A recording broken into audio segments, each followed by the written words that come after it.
Hi guys, வீட்டில் எந்த காய்கறியோ இல்லையா, நீங்கள் கவலையே படாதீங்க. இந்த ஒரு வெள்ளை சால்னா செஞ்சு பாருங்கள்.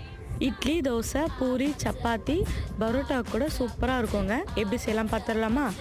ஜாரில் ஒரு பெரிய வெங்காயம், 1 இன்ச் இஞ்சி, 1 ஸ்பூன் மிளகு ஜீரகம், 5லேருந்து 6 முந்திரி பருப்பு, ஒரு கைப்பிடி உடச்ச கடலை, ஒரு பெரிய பச்சை மிளகா, 3லேருந்து 4 சில் தேங்காய் சேர்த்து தண்ணி ஊற்றி நல்லா மைய அரைச்சி எடுத்துக்கோங்க.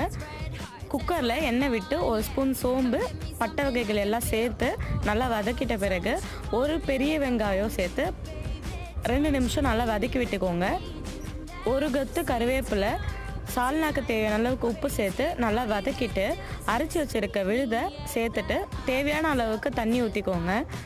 உங்களுக்கு சால்னா எவ்வளோ குவான்டிட்டி வேணுமோ அந்த அளவுக்கு தண்ணி சேர்த்துக்கோங்க. தண்ணி சேர்த்து நல்லா கலந்துட்டு ஒரு கொதி வந்த பிறகு குக்கரில் 2 விசில் விட்டு எடுத்து கொத்தமல்லி இலை தூவி இறக்குனா சால்னா ரெடி.